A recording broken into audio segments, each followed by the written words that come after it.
Keni dhimbje gjuri dhe ju kërcasin kockat, mjeku zbulon recetën që do ju shpëtoj për gjithmonë. A ngriheni ndonjëherë nga një karrige ose uleni dhe dëgjoni gjunjët tuaja që kërcasin? Nëse është kështu, me siguri po pyesni veten se çfarë po ndodh dhe nëse duhet të shqetësoheni për problemin që mund të keni. Përse kërcasin gjunjët? Kërcitja në gjuhë është një fenomen i zakonshëm që ndodh me kalimin e moshës. Ka disa arsye pse gjunjët e bëjnë këtë tingull. Tingulli i kërcitjes ndodh kur dy sipërfaqet e kyçeve ndahen dhe lëngu i kyçeve formohet pothuajse si një gaz i vogël dhe kjo krijon tingullin, citon Daniel Vizina, kirurg ortopedik në shkollën e mjekësore Yale. Por kur duhet të shkoni tek mjeku? Nëse kërcitja përkon me dhimbje, entje, përqendrim të kyçeve, para se të fillojmë, bëni një like videos dhe ju lutem klikoni subscribe, do të na ndihmonit shumë. Gjithashtu, ndjeni sikur diçka po lëviz brenda gjurit, mund të jetë shenjë diçkaje më serioze. Njerëzit që kanë këto simptoma duhet të vizitojnë një mjek, pasi mund të tregojë për një problem me meniskun, dëmtime të kërcit, artrit, trashje të indeve të shkaktuara nga dëmtimi. Kërcitja dhe plasaritja e gjurit mund të ndodhë edhe kur kërcisni gjunjët tuaj dhe kërçi gjithashtu konsumohet, dhe sipërfaqja e kockave fërkon me njëra tjetrën. Ndonjëherë mund të ndjeni kur vendosni duart mbi gjunjë dhe mund të tregojnë artrit, shpjegon ortopedi. Osteoartriti formohet edhe më shumë se artriti, zakonisht shkaktohet nga dëmtimi i shtresave mbrojtëse të kockave dhe gjithashtu degradimi i tyre, të cilët mund të krijojnë bezdisje në jetën tuaj të përditshme. Një nga problemet më të zakonshme shëndetësore sot është padyshim dhimbja e kyçeve. Gjendje të ndryshme mund të shkaktojnë lëndime të kockave, ligamenteve dhe gjithashtu edhe kërcitjen e tyre. Nëse keni dhimbje të kyçeve, duhet të vini re simptoma të ndryshme siç mund të jenë për shembull entje, nxehtësi, dobësi, skuqje, gjithashtu përqendrueshmëri e të tjera. Mund të ndjeni butësi, humbje të disponimit të lëvizjes së kyçeve dhe probleme të njëpasnjëshme.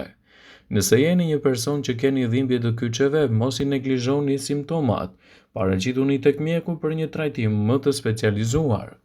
Dhimbja e kyçeve mund të bëhet jashtëzakonisht e dhimbshme. Për fat të mirë, në këtë video do prezantojmë disa mënyra natyrale që do ju ndihmojnë të merrni një lehtësim të menjëhershëm të problemit tuaj. Është jashtëzakonisht e thjeshtë dhe mund të bëhet në kushte shtëpie, një recetë natyrale e cila do ju ndihmojë kundër dhimbjeve të tilla.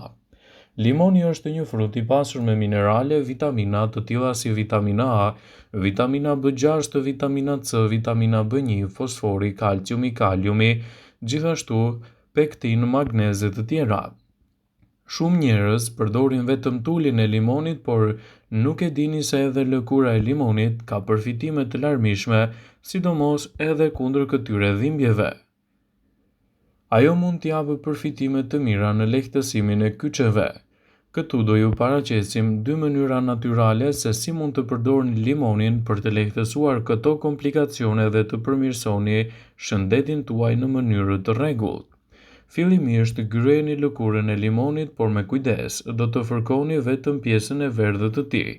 Vendoseni lëkurën e limonit në zonat ku ndjeni dhimbje të kyçeve dhe vendosni një fasho mbi to dhe e lini ashtu për disa orë. Do të mahniteni nga rezultatet që do të keni. Gjithashtu mund ta përdorni edhe një tjetër metodë me përdorimin e limonit.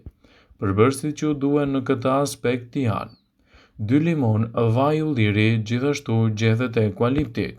Pasi siguroni përbërësit e nevojshëm në përbërje të kësaj recete, filloni edhe me aplikimin e saj. Thjesht qëroni limonin dhe mbani lëkurën në një kavanos qelçi.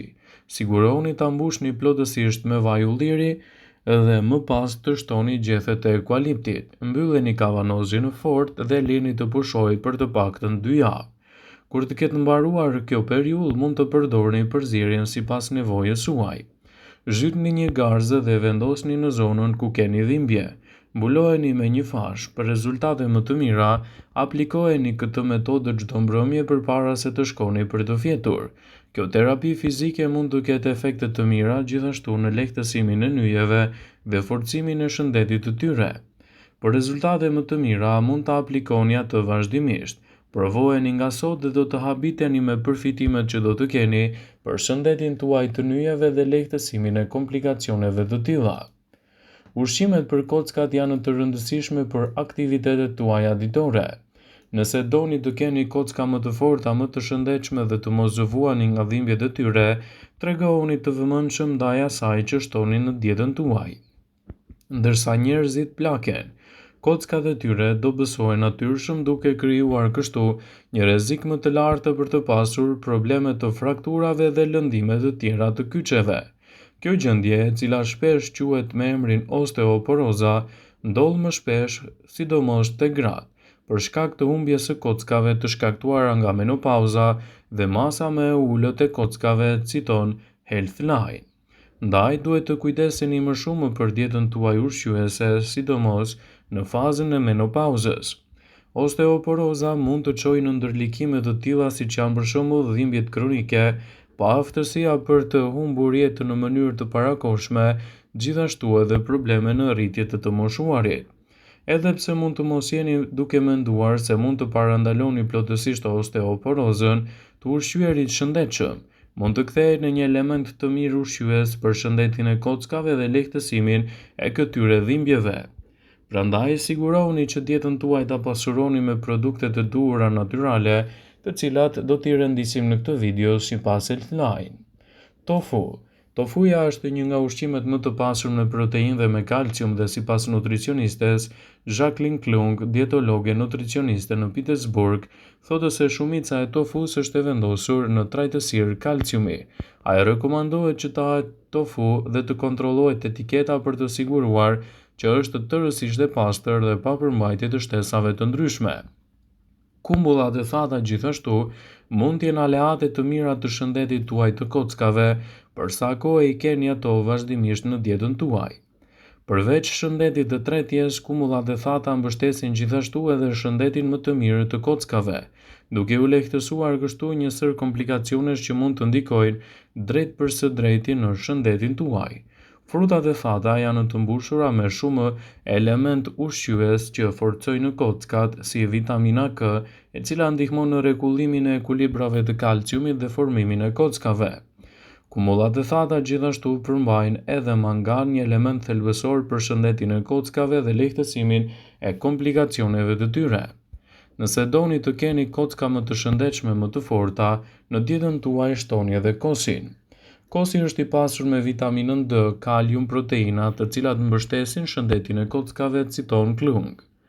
Për shumicën e personave, kalciumi do të fillojë të rregullojë strukturën e kockave dhe do të lehtësojë kështu edhe dhimbjet e nyjeve. Sigurohuni që kosi natyral të përgatitur vetë në kushte shtëpie ta keni pjesë të pandërprerë të dietës suaj, kështu ndikimi i saj në mbrojtje të shëndetit do të jetë i menjëhershëm dhe do të lehtësojë gjithashtu edhe komplikacionet. Sigurohuni që kosin ta konsumoni vazhdimisht në dietën tuaj për të marrë këto përfitime. Një tjetër ushqim shumë i rëndësishëm për personat që vuajnë nga kockat është edhe salmoni. Një porcion me salmon rreth 80 gram përmban 15 mg kalcium, pothuajse sa i përket dozës ditore. Sipas Departamentit Amerikan të Ushqyerjes në bujqësi, salmoni gjithashtu ka proteina të mjaftueshme dhe acide yndyrore omega 3, të cilat janë të lidhura me shëndetin më të mirë të kockave dhe lehtësimin gjithashtu të problemit tuaj të nyjeve. Për sa kohë ju i shtoni produktet e duhura në dietën tuaj dhe konsultoheni me mjekun, do të keni më pak komplikacione të nyjeve. Lakra jeshile është një tjetër produkt shumë i rëndësishëm, i cili mund t'i japë përfitime të mira për shëndetin e nyjeve dhe të lehtësojë gjithashtu komplikacionin e tyre. Sigurohuni që lakrën jeshile ta keni pjesë të pandërprerë të dietës suaj, e cila do të mbush elementet ushqyes të trupit, të cilët do të ndihmojnë kundër problemeve të kockave. Farat, fasulet, gjithashtu dhe arrorët janë të mirë gjithashtu për nyjet tuaja. Ndaj konsumit tyre me moderim dhe brenda normës së lejuar do të kthehen në aleat të vërtet ushqyes për mbrojtjen e organizmit, citon Healthline. Vëmendje, ju bëjmë me dije se informacionet në këtë video kanë për qëllim që të plotësojnë, të mos e zëvendësojnë në këshillat e mjekut tuaj ose të ofruesit të kujdesit tuaj shëndetësor. dhe nuk ka në përqëllim që të mbulojë në të gjitha përdorimet e mundshme, masat paraprake, ndërveprimet ose dhe efektet e tyre negative për shëndetin tuaj. Pasi ta dëgjonit këtë video, do ju ftoja t'i bënit like dhe ta shpërndanit atë në profilin tuaj në mënyrë që të informohen dhe miqtë e tu.